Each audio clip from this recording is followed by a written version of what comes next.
Дорогие весы, для вас январь 2026 года – это время грандиозной инвентаризации жизни. Основная энергия месяца – это переход от жесткой структуры к долгожданному глотку свободы.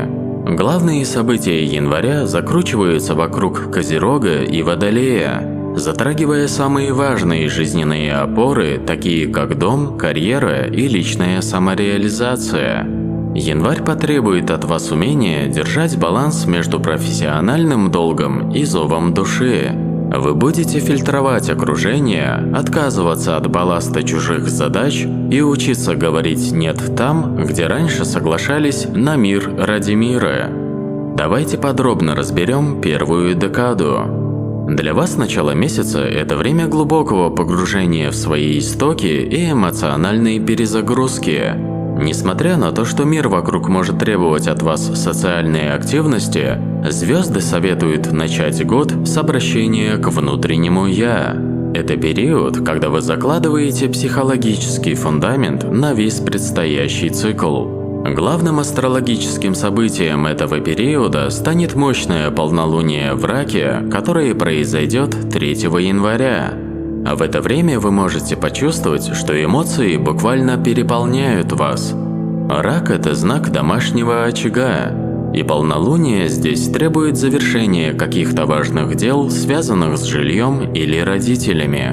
Возможно, вы наконец решите вопрос с переездом, закончите ремонт или придете к важному соглашению с членами семьи. В позитивном ключе это время эмоционального очищения. Вы осознаете, что ваша сила и успех в социуме напрямую зависят от того, насколько надежен ваш тыл. Если в карьере назревали перемены, это полнолуние даст ясность, стоит ли игра свеч. В то же время с полнолунием Хирон в Овне выходит из ретроградного движения. Это невероятно добрый знак. Для весов это означает начало процесса исцеления в отношениях. Если в прошлом году были недопонимания с партнером по браку или бизнесу, сейчас вы найдете тот самый золотой ключик к примирению. Меркурий со 2 января переходит в Козерог, присоединяясь к Солнцу и Венере. Мысли становятся четкими, а слова весомыми. Ваше общение в этот период будет носить деловой характер.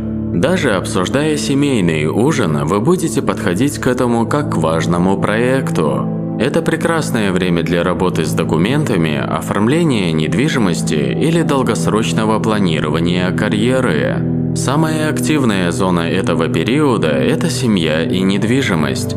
Звезды благоприятствуют покупкам для дома, созданию уюта и укреплению связей с пожилыми родственниками. Вы можете получить поддержку от семьи, которая станет трамплином для ваших будущих побед. Что касается профессиональной сферы, даже если вы физически находитесь дома, ваши мысли постоянно заняты тем, как укрепить свое положение. Главный совет на первую декаду – слушайте интуицию. Полнолуние 3 января может принести вещие сны или внезапные озарения. Наслаждайтесь моментом ясности и готовьтесь к тому, что во второй декаде события начнут набирать обороты. Вторая декада января 2026 года – это период максимальной концентрации земной и созидательной энергии. Если в начале месяца акцент был на эмоциях и доме, то сейчас космос требует от вас конкретики. А в воздухе витает дух дисциплины. Но это не та дисциплина, которая давит, а та, которая дает свободу через порядок. Вы начинаете понимать, что ясность в целях – это и есть ваш главный источник спокойствия. Кульминацией этого периода станет мощное новолуние в Козероге, которое произойдет 18 января. Новолуние – это всегда точка старта и посев семян. В Козероге эти семена должны быть отборными. Это идеальный момент, чтобы зафиксировать свои цели на бумаге. А в годовом прогнозе я предупреждал, что откладывать больше нельзя. 18 января Вселенная дает вам шанс на создание новой структуры жизни. Возможно, вы решите начать новый долгосрочный проект, связанный с домом, или примите решение о смене профессионального вектора, который укрепит ваше положение. Это время, когда вы берете на себя ответственность не потому, что должны, а потому что осознаете, что это ваш путь к истинному статусу. Это новолуние дает вам ощущение твердой почвы под ногами. Вы больше не зависите от чужих мнений, вы архитектор собственного будущего. Меркурий, двигаясь по Козерогу, помогает вам в переговорах. Это лучшее время для серьезных разговоров с руководством или старшими членами семьи. Ваши аргументы будут логичными, а позиция непоколебимой. Вы удивите окружающих своей решительностью. Венера до 17 января также находится в Козероге, направляя ваши чувства в русло прагматизма. В отношениях это проявляется как стремление к надежности. Вы цените поступки выше слов.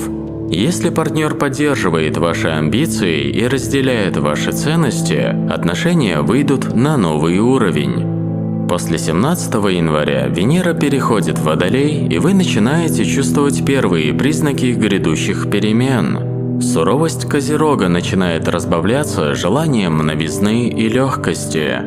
Давайте посмотрим, как проявит себя вторая декада во всех сферах жизни. В карьере это благоприятное время для утверждения планов. Не бойтесь ставить масштабные задачи.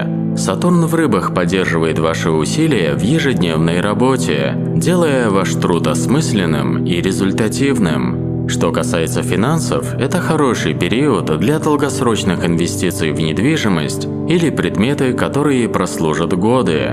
Траты в это время должны быть оправданными и статусными. В личной жизни завершается период проверки на прочность. Те союзы, которые выдержали серьезные испытания начала месяца, теперь наполняются взаимным уважением. Вы осознаете истинную цену своих обязательств и чувствуете гордость за свой выбор. Вторая декада января – это ваш контрольный пункт. Вы проходите его с достоинством, оставляя в прошлом неопределенность. К 20 числу вы будете полностью готовы к тому, чтобы впустить в свою жизнь яркие энергии Водолея. С 20 января, когда Солнце и Меркурий переходят в знак Водолея, тяжесть Козерога сменяется легкостью воздуха, и энергия меняется кардинально. Вы словно выходите из тени на ярко освещенную сцену. С 20 по 24 января происходит мощная перегруппировка сил. Вслед за Солнцем и Венерой в Водолей врывается Марс. Для Весов это время второго дыхания. Все цели, которые вы методично прописывали в середине месяца, теперь получают реактивное топливо. Вторая половина января принесет неожиданные идеи и нестандартные предложения. Вы можете почувствовать непреодолимое желание сменить имидж, заняться новым хобби или запустить смелый авторский проект. Влияние Водолея подталкивает вас к экспериментам. В работе это может проявиться как внедрение новых технологий, а в личной жизни как потребность в обновлении чувств. Главное, выбирайте те инновации, которые действительно резонируют с вашей душой. Самое значимое и мистическое событие не только месяца, но и десятилетия – это переход Нептуна в знак Овна 26 января. Начинается длительный период трансформации вашего восприятия других людей, а вы начинаете видеть своих партнеров на более глубоком уровне. С одной стороны, это дает невероятную эмпатию, с другой – требует бдительности, чтобы не раствориться в интересах другого человека. В сфере отношений для одиноких весов это идеальное время для знакомства, которое начнется как интеллектуальная дуэль и перерастет в нечто большее. А для тех, кто в паре, это идеальное время, чтобы добавить в отношения приключений. В социальной сфере Плутон в Водолее делает вас невероятно притягательными для коллективов. Вы можете стать неформальным лидером в кругу единомышленников или возглавить какое-то инновационное движение. Действуйте нестандартно, пробуйте то, чего никогда не делали. Энергия Водолея благоволит смелым и оригинальным. Третья декада превращает вас в свободного творца. Вы готовы не просто плыть по течению, а задавать этому течению направление. Завершая этот месяц, похвалите себя за выдержку. Вы не поддались панике в моменты давления и не упустили возможности, когда подул ветер перемен. Помните о том, что 2026 год – это ваше время, и вы начали его идеально. Дорогие друзья, если прогноз вам понравился и принес пользу, поставьте лайк и подпишитесь на Астроквазар. Не пропустите и годовой гороскоп для весов, а также прогнозы и для других знаков на 2026 год. Спасибо, что следите за знаками судьбы вместе со мной. С вами был Игорь. До скорого!